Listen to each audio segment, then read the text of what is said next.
વાવાઝોડાના કારણે સિણધઈ ગામના 3 ફળિયામાં લગભગ 150 ઘરોના પતરા અને નળિયા ઉડી ગયા હતા। કેટલાક ઘરોની દિવાલો પણ જમીને દોસ્ત થઈ ગઈ હતી, જેના કારણે ગરીબ આદિવાસી પરિવારોને ખુલ્લા આકાશ નીચે રહેવાની ફરજ પડી હતી। વાવાઝોડા બાદથી સ્થાનિક તંત્ર દ્વારા નુકસાનનો સર્વે કરવાની કામગીરી હાથ ધરવામાં આવી હતી। આ ઉપરાંત જમીનદોસ્ત થયેલા વીજ થાંભલાઓને બદલીને વીજ પુરવઠો ફરીથી શરૂ કરવાના પ્રયાસો ચાલી રહ્યા છે। વલસાડના સાંસદ ધવલ પટેલે પણ આ વિકટ પરિસ્થિતિમાં અસરગ્રસ્તોને સતત મદદ મળી રહે તેવા પ્રયાસો કર્યા છે। પ્રથમ તબક્કે તેમણે લોકોને તાડપત્રી, પ્લાસ્ટિક અને ભોજનની વ્યવસ્થા પૂરી પાડી હતી। આજે ભાજપના કાર્યકરો સાથે મળીને તેમણે 700 નંગ પતરા અને સેંકડો જીવન જરૂરિયાતની ચીજવસ્તુઓની કીટ અસરગ્રસ્ત પરિવારોને પોતાના હાથેથી વિતરણ કરી હતી। સાંસદ પટેલે અસરગ્રસ્ત પરિવારોને ભવિષ્યમાં પણ જરૂર જણાય તેવી તમામ મદદ કરવાની તૈયારી દર્શાવી હતી।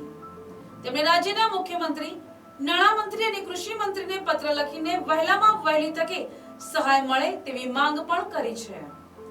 સહાય વિતરણ માટે સાંસદ ધવલ પટેલ પહોંચ્યા ત્યારે આદિવાસીઓએ તેમનો આભાર માન્યો હતો।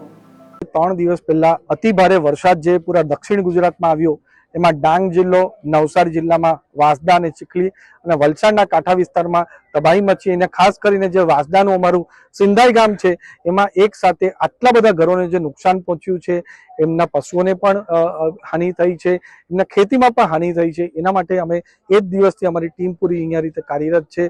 ત્યારે જે પ્રાથમિક ધોરણે એમને જે સેવા આપવાની હોય બધી સેવા આપી, પણ પાછા આજે હું મારી પૂરી ટીમ લઈને આવ્યો છું અને એક સાથે 700 પતરાઓ અમે આપવાની કામગીરી કરીએ છીએ અને 5000 કિલો જેટલું પૂરું સામાન પણ એમને ઘરે ઘરે જઈને આપીએ છીએ। કારણ કે આ મારા આદિવાસી ભાઈઓ બહેનો છે, એમની સાથે ખભેથી ખભે મળાઈને અમે ઊભા છે અને જ્યાર લગીને એમની જીવન પાછી પટરી પર ના આવી જાય ત્યાર લગીને એમની અમે સેવા કરતા રહીશું। સાથે સાથે મુખ્યમંત્રી ભૂપેન્દ્ર પટેલ સાહેબને પણ અમે પત્ર લખ્યો છે કે જલ્દીથી જલ્દી આમાં સહાય અપાય।